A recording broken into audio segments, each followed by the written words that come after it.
আসিয়াই কহিল, ময়মুনা কণ্ঠে, ময়মুনা কণ্ঠে। বাপরে, মনে হয় সকাল সকাল গাঁজা টানছে। মোর আর কি হয়, কহিবে কালতে আর কামত আসিস না। লে ধর, পান খা।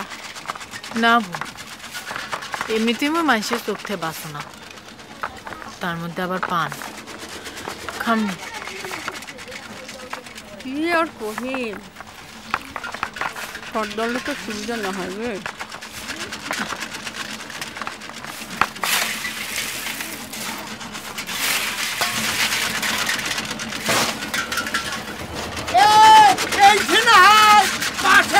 খেলা ওইছে ওইছে